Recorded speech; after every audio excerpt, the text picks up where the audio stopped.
Hi everybody, it's Deb again. So I'm out here in the sub-overland and just going to do an update video today. And it is broad daylight, but as you can probably see up there, but the light was beating in, so I had to put my window cover up here to get better lighting. So this is just a general update, a couple different things. The first is probably the obvious that, I'm still here in Indiana. It's October 15th and I'm not gone. I wanted to leave at the end of August. That was my original intention because I wanted to be able to take the whole month of September to travel out there, roughly following Route 66, just being able to take my time and everything. And that didn't happen, and it got later and later, and now the campgrounds that they have in like national forest and everything in the mountainous areas, they're already closed, and they've already getting snow in Colorado, and that's what I was trying to avoid. I don't want to have to go through the mountain passes in the snow and ice and all that, and I don't want to camp when it's really, really cold. I don't have a propane heater or anything like that. I've got a 400 watt electric heater, but I can only run that for a couple hours on my biggest power station, and it would totally drain my power station. I do have electric blankets and everything. I am going to be able to handle winters in the warmer parts of the country because I've got electric blankets, but that's only good for certain temperatures. So the campgrounds being closed, they closed at the end of September. That's indicative of even boondocking. So I know I can boondock. I don't need a campground. But if they close at the end of September, there's a reason for it, and it's because the weather is unpredictable. It can snow at any point after that. And so they usually just close it at the end of September, and they don't open back up until like May 1st or something like that in some of the areas. So I am not done. I'm not done with getting rid of stuff. I've worked very hard for 2 years. I've had this rig for 2 years, and ever since then I've been working on emptying out my house and my garage. Like, not totally, because obviously my ex, this is his house and my son is here. And so, but we jointly went through, I went through it, and if I thought it was something that he would want, I would ask him. If he said, yeah, I'll keep it. So we did all that. We had 3 yard sales over at his brother's house over a period of, we had 2 in the first year and then 1 the next year. And then whatever didn't sell, literally all of that went to Goodwill, which really hurt to do, believe me. That was a lot of money that I spent that was just gone, nothing back from it, but whatever. But I still wasn't even done after that. And so after that, I had my friends, come and get all my gardening stuff. I did the one video where I showed the thumbnail was her bed of her truck just full of stuff. That was just the stuff from the shed. They had to come back 2 more times after that, and so there was 3 truckloads just for my 2 friends. And then my best friend, I've just been slowly, every time she comes over, she's going home with a thing. And so, sorry, my mouth's getting dry. So I've done a really good job of purging, the household of what we don't need and what we don't use. But I'm still not done. I've kind of been working my way from, the house is pretty much done. There are still a few things in there that they won't use that I have to give away.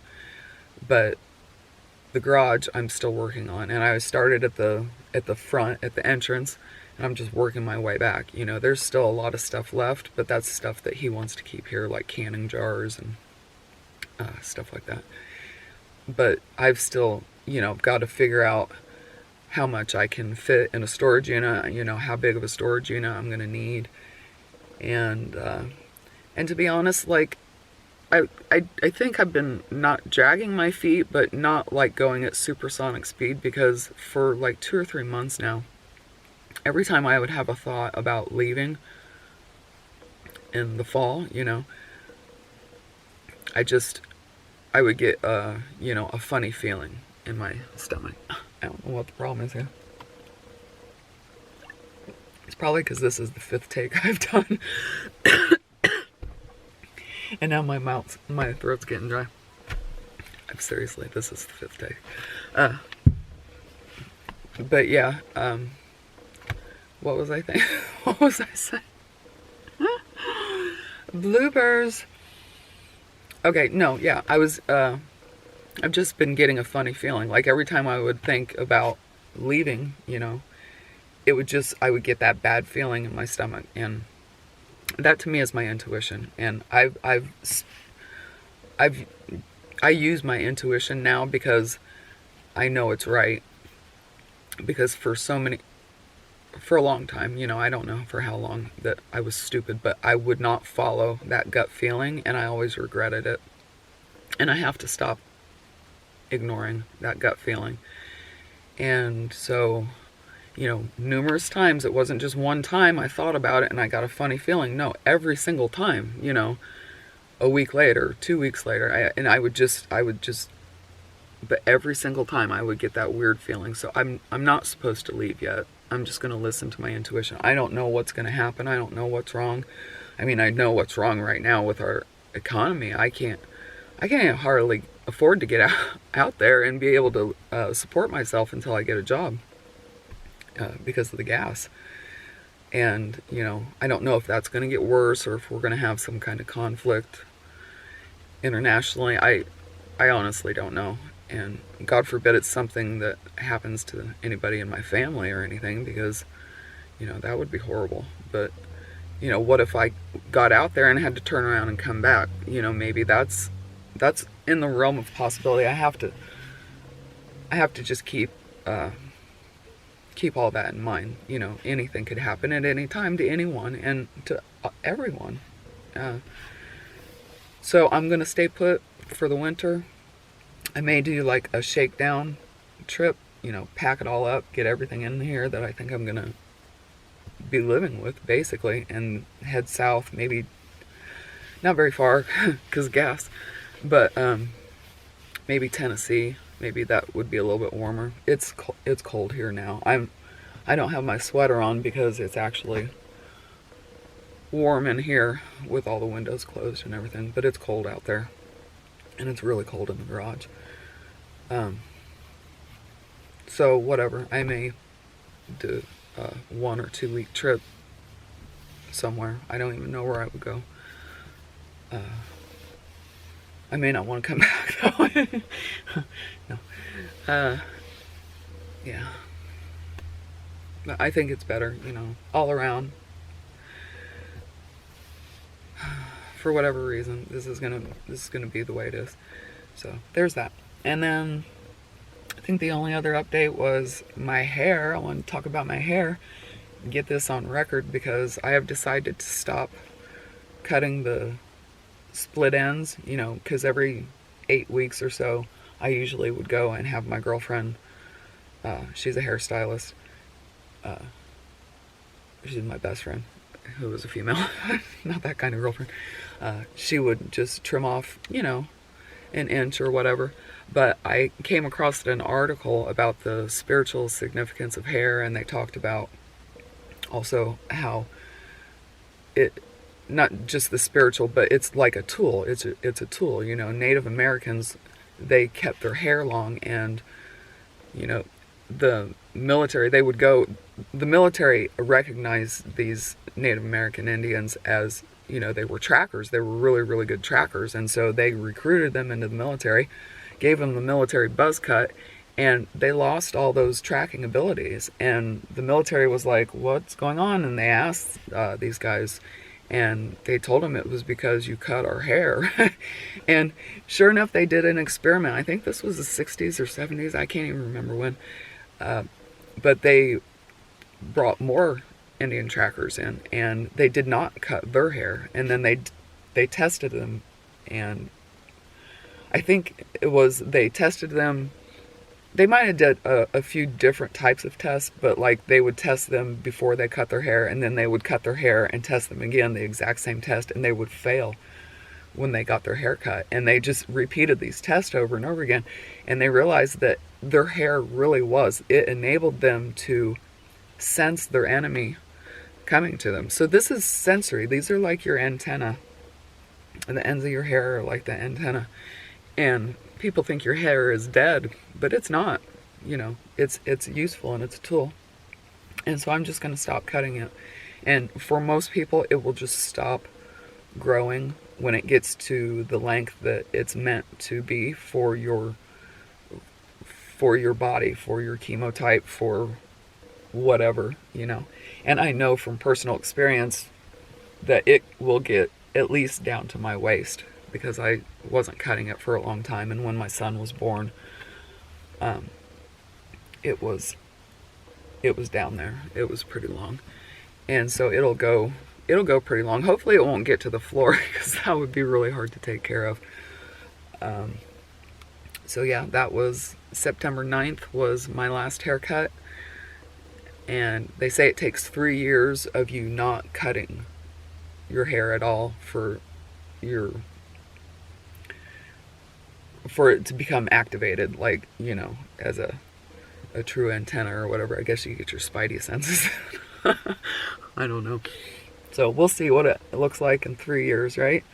And I measured it, and from the very center line down, it's 19.5 inches. So September 9th, that was a little bit over a month ago.